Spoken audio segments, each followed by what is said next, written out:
From 1706 to 1718, Nassau in the Bahamas was a functioning pirate republic with its own laws and democratic votes, home to Blackbeard, Calico Jack, and the most feared pirates in the Atlantic. This was not a legend. Nassau, under pirate rule, was a real political entity with a real governance structure. Pirates elected their captains. They wrote codes of conduct that guaranteed equal shares of plunder, compensation for injuries, and democratic decision-making.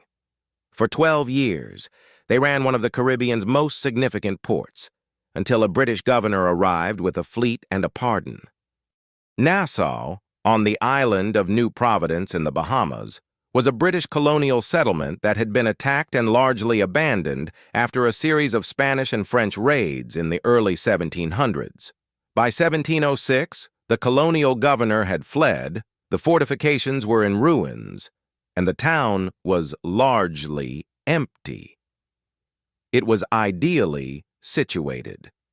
Nassau sat in the heart of Atlantic shipping lanes, with a deep harbor protected by sandbars that larger naval vessels couldn't cross, and access to the trade routes between North America, the Caribbean, and Europe. Any ship that needed to move goods in the Atlantic had to pass near it. Pirates who had been operating out of ports across the Caribbean recognized the opportunity. They moved in.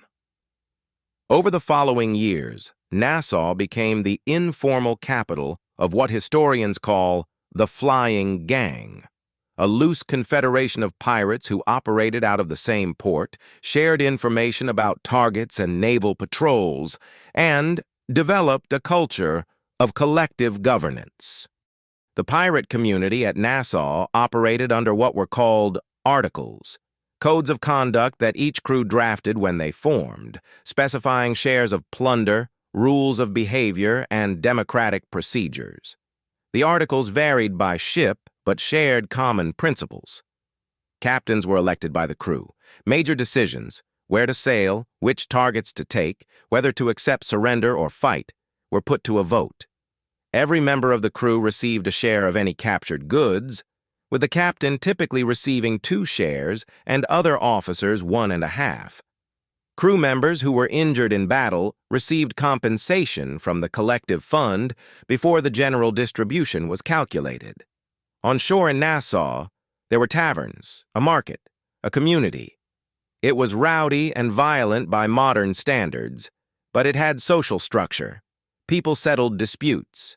There were informal courts for resolving conflicts among the pirates themselves.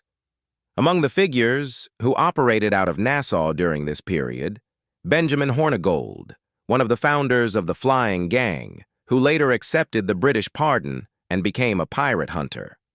Edward Teach, Blackbeard, who learned much of his trade under Hornigold. Calico Jack Rackham, known for the distinctive calico clothing he wore and for his relationship with Anne Bonny, one of the few women who served openly in a pirate crew. And dozens of others whose careers were defined by the particular freedom and particular violence of Nassau's pirate years. Blackbeard, Edward Teach, or Thatch, became the most famous product of Nassau's pirate republic. His reputation for violence was partly real and partly a carefully constructed performance.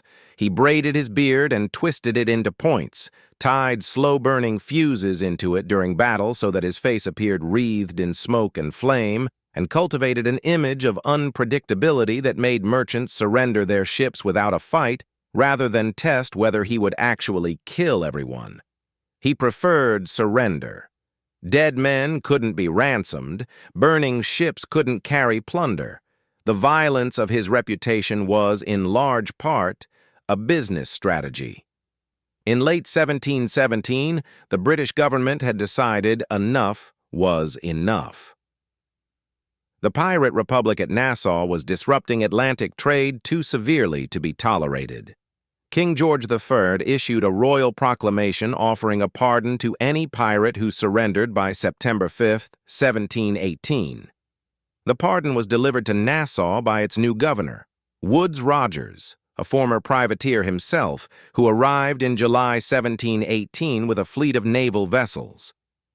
Woodes Rogers arrived with the pardon and with warships. The offer was clear: accept the pardon, stop piracy, or be hanged. The response at Nassau was divided. Some pirates accepted, including Hornigold, who became one of Rogers's most effective anti-piracy enforcers. Others refused and sailed away, continuing their careers in other waters. Rogers hanged those who refused the pardon and were caught.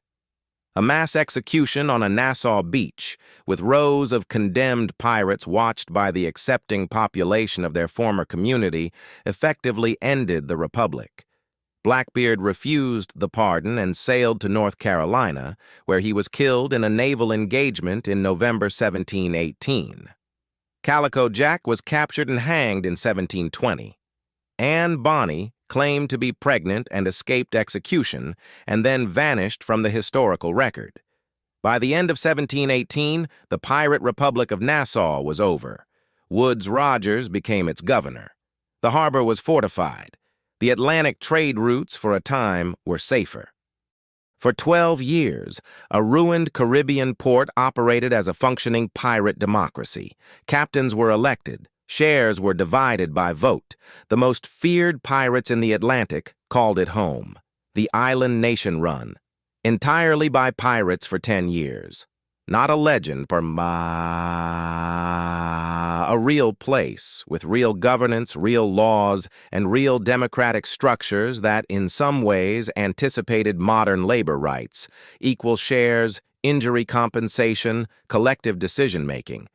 When it ended with a fleet and a hangman. The pirates, who had built something genuinely unusual out of the ruins of a colonial settlement, had 1 year to accept a pardon or watch it destroyed. Most of them kept sailing anyway. Subscribe if you want more. See you in the next one.